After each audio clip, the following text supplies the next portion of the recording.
Hello, I'm Rod with Remington Enterprises. Welcome to Tips, Tricks, and DIYs. Strange noises coming out of your bathroom and it's not your little brother? Maybe we better have a look. I'll show you a couple probable causes.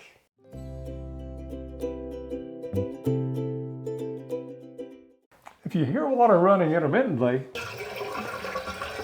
it's likely that the flush valve is leaking, lowering the water in the tank, and then having the tank valve come back on to raise the level. Let's have a look.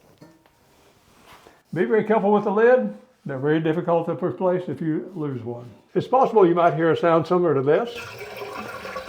And it's the flapper valve at the bottom is allowing water to seep by the seal and go into your tank. We're going to remove that flapper valve today. Also, one thing you want to check, make sure that you have a loose chain. If the chain is too tight, it may be preventing your flapper from going down and completing the seal. First of all, we're going to remove the flapper from the little pivot arms.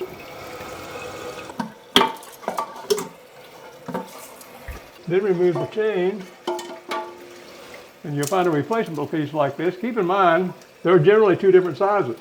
This is a 3-inch. There's a 3-inch diameter in the seal. Prior to 2000, more common would have been 2-inch. To install a new one, just reverse what you did last time.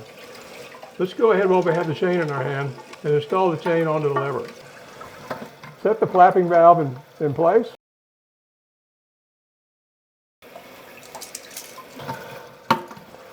Snap back into place. As good as new. Your tank ought to fill without making noise. Another issue with the toilet making noise is the supply valve not shutting off. I'm going to show you how to change those out right now. First thing we're going to have to do is shut the water supply line off.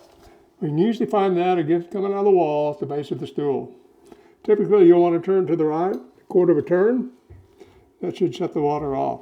One way to tell if your water's off completely, go ahead and flush your toilet. Verify that no more water is coming back in. We can see here the water has been shut off. Now at this point, we've got to remove the water supply line from underneath the tank.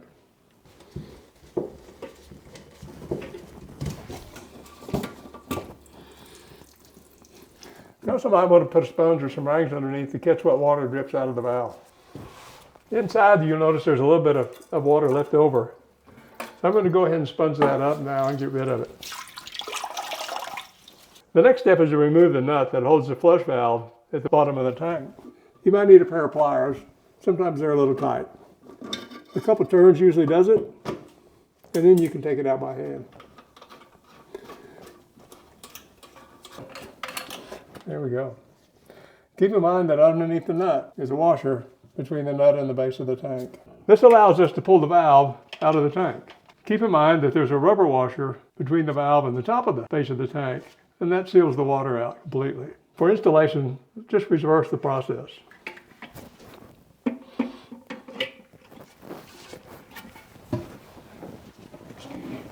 Be sure to tighten them with a pair of pliers a couple turns, just to ensure there's not going to be a leak.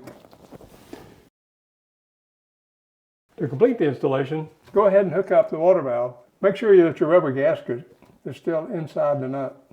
Just slip it over the threaded area that's protruding out of the bottom of the tank. Careful not to cross thread. It doesn't need to be too tight, but give it a turn with the pliers just to make sure.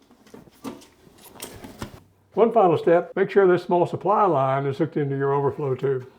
This allows water going in while your tank is refilling, and it fills up your bowl. Let's check for leaks by turning the water back on.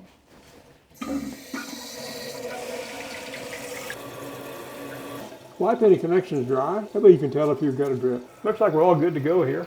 Problem solved. One final step in installing your flush valve. It's a possibility there's an adjustment required for the float level inside your tank.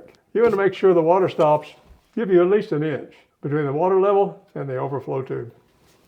If you turn to the right, usually will raise the water level. Turn to the left, will lower it. May be different on your valve, but in general, that's how to change out a flush valve and a tank valve. That's a couple of the most common issues resolved. Thanks for watching Tips, Tricks, and DIYs with Remington Enterprises.